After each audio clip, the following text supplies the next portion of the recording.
Mayong hapon, Mindanao. Adlang Lunes, Marso 4, tuig 2024. Live gikan sa Brigada News Center. Ihatod namo kaninyo mga nag-unang balita gikan sa nagkalain-laing lugar sa Mindanao.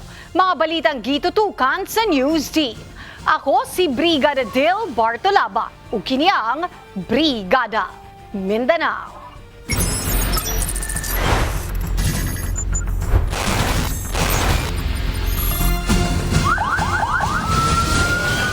Mas palauman pa sa kapulisan.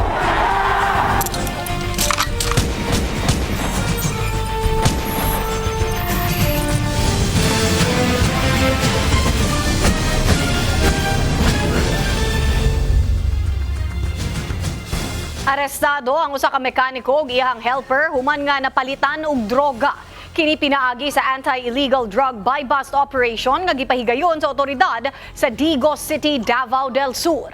Ibrigada mo, Deno Tolentino. Paslak sa presuan sa Digos City Police Station ang usa ka mekaniko ug ang iyang helper human sa drug bypass operation sa City Drug Enforcement Unit sa pagpanguna sa Digos City PNP Intelligence Officer Police Captain Diosdado Nunes Disican. Kauban sa operation ng Naval Intelligence and Security Group Eastern Mindanao, PDEA 11 ug uban pang ahensya sa kapulisan. Natigayon ang joint anti-illegal drug bypass operation kagahapon sa hapon didto sa Purok Maya, Mabini Extension, Barangay Zone 3 ning Dakbayan sa Digos, Davao del Sur. Ang mekaniko mao si Joseph Alfeche Aliaga alias Chukoy, 44 anyos, taga Barangay San Isidro, Agunoy, Davao del Sur. Kauban nga nadakpan mao ang iyang helper nga si Iker Sigara Abelo alias Ker, hamtong ang pangidaron nga taga Purok Bangos, Barangay Zone 3, Digos City. Ang duha ka mga dinakpan gila sa kapulisan bilang mga street level individual newly identified drug personalities ning Dakbayan. Lumala pa usa ka operatiba ang napakaron ingnog buyer sa droga ang nakapalit og usa ka pakete sa ginatuang Cebu ngadto sa mga dinakpan gamit ang 1,000 ka pesos nga buy-bust money. Didto nagpositibo sila sa pagpamaligya og droga. Ang ebidensyang drogang nakumpiska sa mga otoridad ngadto sa mga naisgutan ana sa 18 ka pakete sa Cebu nga adunay kabugaton nga 2.88 grams nga nagkantidad og 19,584 pesos. Una sa butang nga mao hinungdan sa ilang kasong ginatubang nga kalapasan sa Comprehensive Dangerous Drug Act of 2002 samtang nagpabiling balog sila sa presuan. In the heart of changing lives, kini si Brigada Deno Tolentino, Brigada News. Dakpan ang upat ka drug personality human sa gipahigayong buy-bust operation sa otoridad sa Surigao ug Agusan del Norte.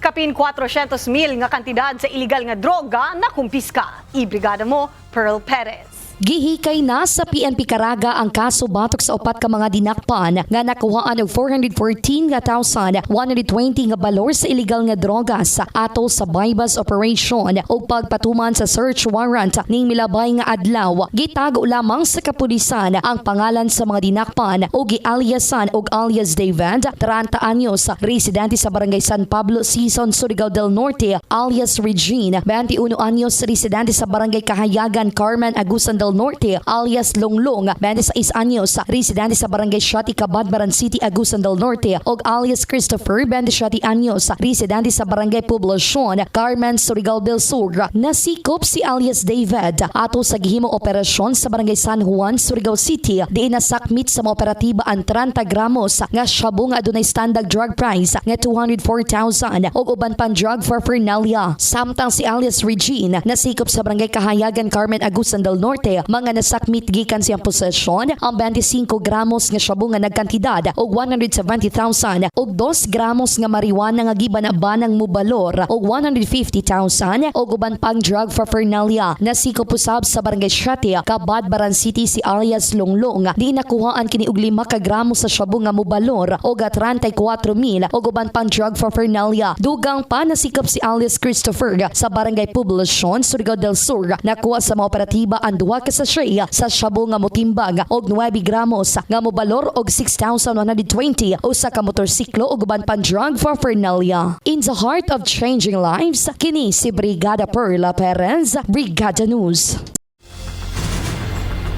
Arestado ang usa ka lalaking responsable sa pagpanunggab patay sa usa ka kabayo didto sa Matanaw, Davao del Sur. Lalaki gipahimungtan matud pa ang kabayo human gisumbag sa iyahang kainom. Marijuana na kumpiska usab gikan sa suspect. Ibrigada mo Deno Tolentino. Paslak sa presuan ng usa ka lalaking nang luba patay sa usa ka kabayo. Nahitabo kini didto sa barangay Dungan Picong, Matanaw, Davao del Sur. Ang suspect mao si Arnel Pinlingi, 27 anyos o litawo ug residente kini sa nasampit nga lugar. Kinsay magatubang karon og kasong kalapasan sa Animal Welfare Act ug dugang kasong pagsupak sa Comprehensive Dangerous Drug Act of 2002. Human kini nakuhaan sa otoridad og marijuana atol sa pag-aresto nini kaniadtong nilabing Sabado sa gabi. Sigon sa kapulisan sa Matanaw Municipal Police Station, ang suspetsado langos sa ilimnong makahubog ug matud pa na sumbagan kini sa iyang mga kainom. Samtang pauli na kini sa ilang balay, iyang nagyan ang kabayo nga puti ug iya kining gipahimungtan sa iyang kasuko ngadto sa iyang mga kainom nga nanumbag niya. Gamit ang iyang dala nga kutsilyo, iyang gidunggab patay ang kabayo. Tungod sa dili mayong gibuhat sa suspect, gidakop kini sa otoridad ug didto nakuha sa iyang posisyon ang kutsilyong gigamit niya sa pagpangluba sa kabayo ug nakuha usab sa iyang posisyon ang drogang marijuana. In the heart of changing lives, kini si Brigada Deno Tolentino, Brigada News. Distriktong pagpatuman sa no segregation, no collection policy sa City Local Environment and Natural Resources Office, Cagayan de Oro City, gisugda na. Mga lokal nga opisyal sa barangay, pabor sa nasangpit nga implementasyon, taliwala sa kulang sila sa mga ekipo.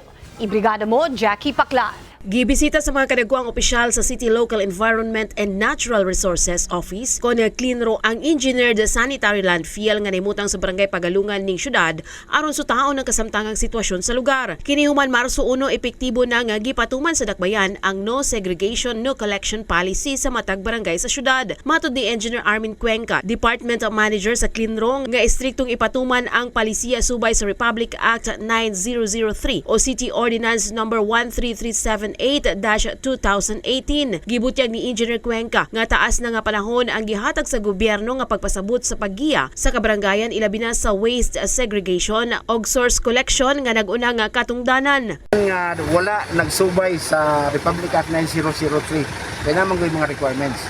Kung wala diya po nila subaya, wala diya po sila mag-comply, amo silang isuhan og notice of violation. Tinabangay ta kaya ang limpyo nga sila ato tanang responsibilidad. Subay sa pagpatuman sa no segregation no collection policy, giklaro sa Cleanro nga kadto lamang mga residual waste o dili mapuslan ang hakuton sa syudad, samtang ang barangay na mismo ang muhakot sa ubang matang sa basura. Magpatuman gihapon ang syudad og schedule sa paghakot sa mga residual pinaagi sa garbage collector nga stencil, samtang ang mga barangay usab ang muhakot sa mga recyclable o mga malata nga basura. Samtang gibutyag ni Barangay Carmen Kapitan Rainier Joaquin Uy nga dakong hagit sa iyang barangay ang pagbaton sa igo nga kahimanan o ekipo kung hisgutan ang pagkolekta sa basura. Sige ta o balik-balik dadto sa nagkalain-lain nga suna na pagpasabot kanila nga importante kayo ang manglimpyo o gani na ang magini mismo sa biblical nga word nga cleanliness is next to godliness.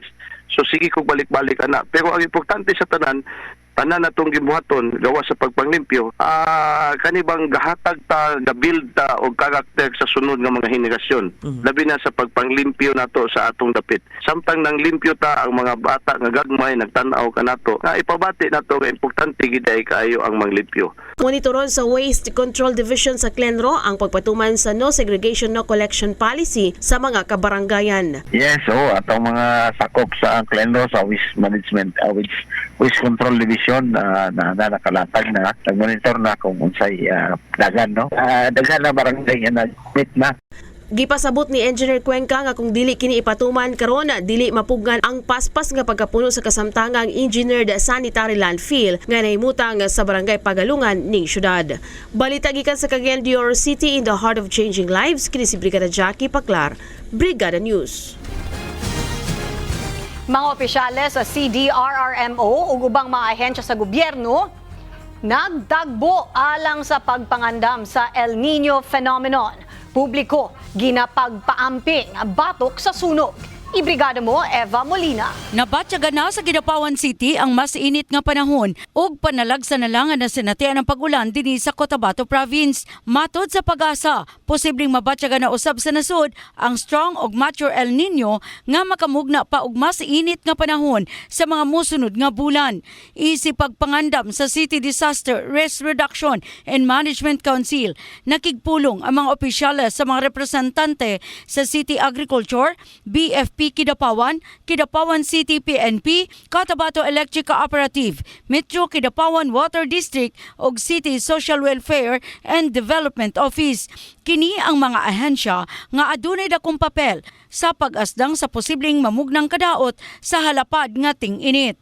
May kalabutan niini, giabisuhan ang publiko nga sundon ang mga laka nga angayang himuon aron makatabang sa komunidad. Gidili ang illegal tapping sa koneksyon sa linya sa tubig tungod aduna kinisilot nga posibleng ipahamtang sa MKWD. Likayan ang pagsunog sa mga umahan, kasagbutan ug kakahuyan nga posibleng hinungdan sa bush fire incident sa mga panimalay. I-unplug ang wala ginagamit nga mga appliances aron nga makadaginot sa kuryente ug aron nga makalikay sa sakit nga dengue, tabunan ang mga sudlanan sa natigom nga tubig. Paimangno sa CDRRMC ngadto sa tanan, kinahanglang magpabiling responsable sa panahon sa El Nino. Report gikan dinhi sa Kidapawan City. Ako si Brigada Eva Buhayan Molina, in the heart of changing lives. Brigada News. Patay ang usa ka construction worker samtang angol usab ang tulo niini kakauban human nga nidikit sa grounded nga linya sa kuryente ang bakal nga poste nga ilahang ginapatindog sa Zamboanga City. Tag-iya sa balay nga ilahang ginatrabahuan, tubago na ang tanan nga gastos sa nahitabong insidente.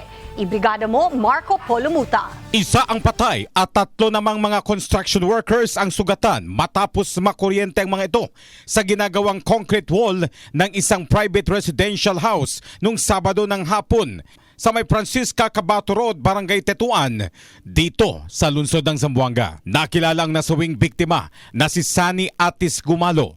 47 taong gulang may asawa at residente ng nasabing lugar na nagtamo ng second-degree burn sa ilang bahagi ng katawan ng biktima mula sa mataas na voltahe ng kuryente. Idineklara na dead on arrival ng doktor sa isang pagamutan dito sa Zamboanga. Samantala, 3 rin sa kasamahan ng biktima ang nakuryente at nagtamo rin ng sugat sa kanilang binti at paa. Dahilan para may sugot agad ang mga ito sa pagamutan at agad naman nalapatan ng lunas ang mga biktima. Nakilala ang iba pang mga biktima na sina Mel Michael Faeldona Adam, 29 na taong gulang at residente ng Cabato Road, Barangay Tetuan. Samantala, si Marlon Matinsala Garcia, 46 na taong gulang at si Roel Paulino Carpio, 43 taong gulang, pawang mga residente ng Lobregat Village, Barangay Putik, dito rin sa lungsod ng Zamboanga. Sa investigasyon ng Police Station 6 Tetuan, nabatid ng mga construction workers itinatayo umano ang isang bakal na post sa kanilang tinatayong concrete wall ng isang private residential sa nasabing lugar na aksidenteng nasagi ang bahagi ng bakal sa live wire mula sa bubungan ng katabing bahay na direkta nang galing ang kuryente mula sa poste ng Zamboanga City Electric Cooperative o ZAMCELCO na kalaunan grounded ito at dahilan para makuryente ang mga biktima. Agad na rin nakipagtulungan ang mga karatig bahay at mga residente roon para tulungan ang mga biktima at maisugot ito agad sa ospital. At ilang minuto rin dumating ang mga tauhan ng ZAMCELCO para asikasuhin ang lugar na pinangyarihan ng electrocution. Gayon din ang PNP Zamboanga para sa investigasyon. Sa ngayon, ang mga biktima ay patuloy pa rin sumasailalim sa pagamutan at inaayos na rin ng may-ari ng bahay kung saan nagtatrabaho ang mga biktima at sagot na umano nila ang bayaran sa pagamutan ng mga biktima, gayon din ang pamilya ng namatayan na construction worker. Mula dito sa lungsod ng Zamboanga, ito si Brigada Marco Polumuta, in the heart of changing lives. Brigada News. Angol ang usa ka senior citizen human nga nabanggaan og motorsiklo samtang nagabike sa dalan. Sa karon ginahulat pa ang himuong settlement sa duha ka nalambigit. Ibrigada mo, Jed Sebanes Gape. Nag-angkon sang malala nga pila sa ulo matapos nga nalampo sa semento ang isa ka senior citizen sa natabo nga banggaanay sa motorsiklo kag bike sa Provincial Road, Purok Marcos, Barangay Rotonda, Coronadal City, kainas ang aga. Sa interview sa 95.7 Brigada News of Coronadal kay Police Master Sergeant Leo Di Maculangan, traffic investigator sang Coronadal City Police Traffic, ginpayag sini nga involvado sa aksidente ang motorsiklo nga ginamaneho ni Raymond Datuon, 40 anyos, construction worker kay residente sa Barangay Mabini, Coronadal City, kag isa ka bike kay ginamaneho naman ni Lupi Ulanday, 67 anyos, residente sa Purok Putikar, Barangay GPS. Sa investigasyon sa police traffic, hinali sunupang nga nagliko sa walang bahin sang dalan ang nakabisikleta, samtang nagapadulong naman ang isa ka motorsiklo nga naging kabangdanan sa pagbungguan ay sang duwa. Suno kay Di Maculangan, nag-angkon sang minor injury ang driver sa motorsiklo, samtang malala nga pila sa ulo naman ang naangkon sang driver sang bike nga naging kabangdanan sa pagdala sa balay Bululngan. Sa subong ginaulat pa ang sitwasyon sa nasabit nga senior citizen, manginman ang settlement sang duwa ka bahin. Ini si Brigada Jed Sebanes Gape, in the heart of changing lives, Brigada News. Nagpahigayon og monitoring inspection ang mga personahe sa Anti-Red Tape Authority kon ARTA sa lokal nga panggamhanan sa Coronadal City. Tumong niini nga masiguro nga nagatuman ang mga opisina kon departamento sa gobyerno sa mga probisyon nga ginapatuman sa ARTA, ilabi na ang pagdasig ug hapsay nga transaksyon. Gidayeg usab sa ARTA ang best practices sa syudad, ilabi na sa all year round business one-stop shop. Naghatag usab kini sa ilang rekomendasyon nga makatabang sa lokal nga gobyerno. Gisiguro usab sa LGU Coronadal nga ilahang tutukan na ang tanan nga rekomendasyon sa ARTA monitoring team sa ARTA aron nga mas mapalambo pa ang serbisyo sa publiko. Padayon gihapon ang Brigada Foundation Incorporated sa pagdawat og hinabang alang adto sa mga kabrigada nato nga nanginahanglan og hinabang. Mamahimo kamo magpadala og cash donation sa Kabrigada Foundation Incorporated Security Bank Account Number 000037840172.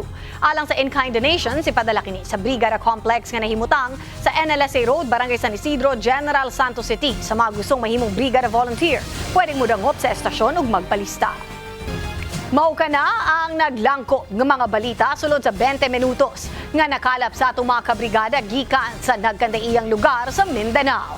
Mga balitang 24 oras nga gironda sa atong mga kabrigada.